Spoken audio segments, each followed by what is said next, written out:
Hey everyone, welcome back to the channel. Self Engineer K, and we have some pretty awesome news today. So we have announced a brand new asset class coming to VeVe. So VeVe is going to be releasing their first ever series of stamps. So we're going to be looking at those potential valuations. We did have some discussions about this following the comic drop and kind of what we would do the next time they release a new asset class. So we can now kind of go through that strategy.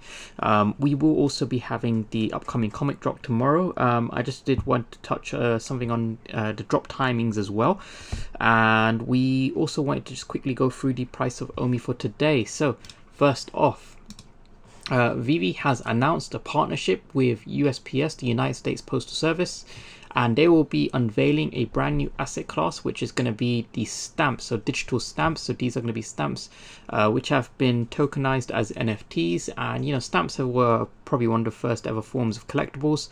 So it's pretty nice to see this. And David, you was talking about, you know, how much he loved collecting stamps as well, going into collecting. So you know, it's great to see stamps being kind of released following, you know, the 1 year anniversary of VeVe. So the USPS, they've basically kind of gone ahead and they've, you know, partnered up with VeVe to release their stamp series, which is pretty cool. And USPS is huge. I mean, pretty much everyone knows what the US Postal Service is, and they basically released a series of stamps known as the Forever stamps, and that's exactly what they're doing with these stamps that they've released on VeVe. So they are releasing a series of stamps to celebrate the Day of the Dead. And if you just kind of go to that series, so the Day of the Dead stamps, they are going to be in blind box format. Now they are fairly, you know, inexpensive, you know, less than the cost of a comic, only 6 gems, and there's a decent amount of editions. I think around about 22,000 in total, something like that. Now, back when the comics first dropped, you know, there were a lot of editions. They were fairly inexpensive. People were selling the commons for, like, you know, 3 gems. So we kind of saw what happened following that. You know, there was some huge price appreciation. You know, people realized the true value of them. And the first ever stamps on VeVe, this could go either, you know, a lot of people, they kind of repeat the same thing again. You know, they list these for grossly undervalued compared to what they should be. Or, you know, people maybe speculate too much, you know, based off what we saw happen with the comics and just overvalue them. So, you know, it could go either way.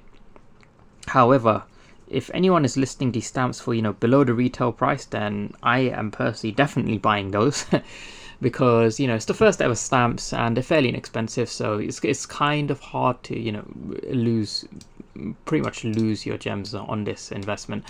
But you know, in terms of the series itself, it's quite cool because all the stamps kind of connect together to create this pretty cool mural. So you've got, you know, the child with a bow, you've got the dad, and you've got the ultra rare, which is the mother. So you know, you've got about a 1 out of 6 chance of getting the ultra rare, which is similar to what we see with the you know, the Halloween blind boxes with the zombie Captain America and zombie Hunter Spider-Man. What's interesting is the secondary market fee. In this case, they have also applied a licensor fee, but it's less than what we see with Marvel and James Bond. Is a 2% licensor fee along with the 2.5% VeVe fee. So we're looking at a 4.5% fee. So, you know, it's not as expensive to resell these compared to, you know, the Marvel drops, but, you know, there is a noticeable fee there.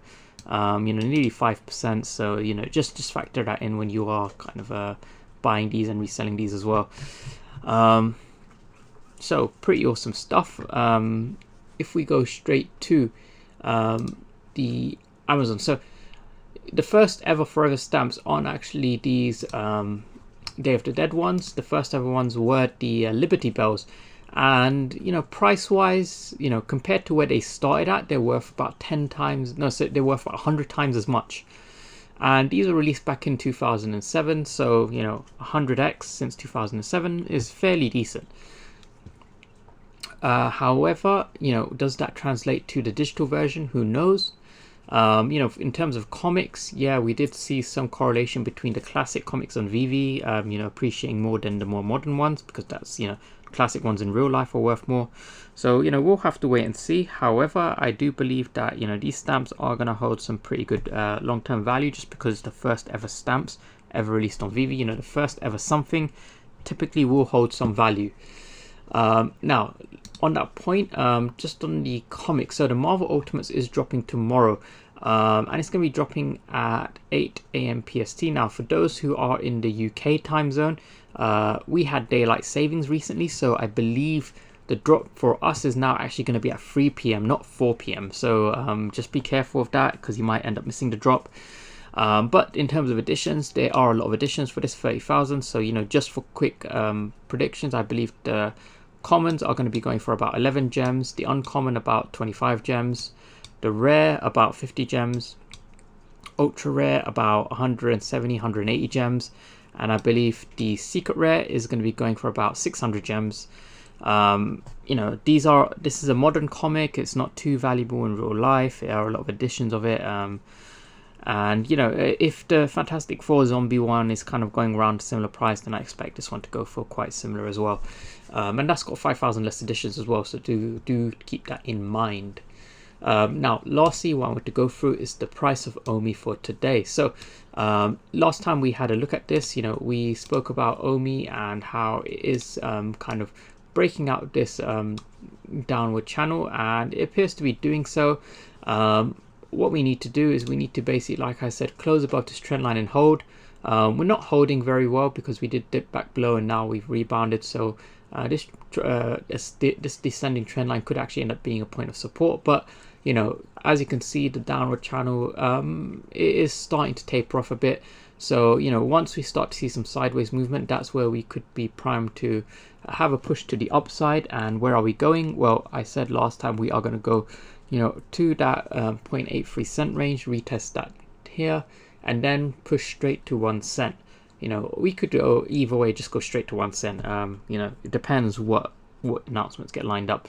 So yeah, I am not too fussed about the price right now. You know, I was buying back at the bottom, so you know, to see the price kind of coming up to 1 cent again after all this time is pretty refreshing.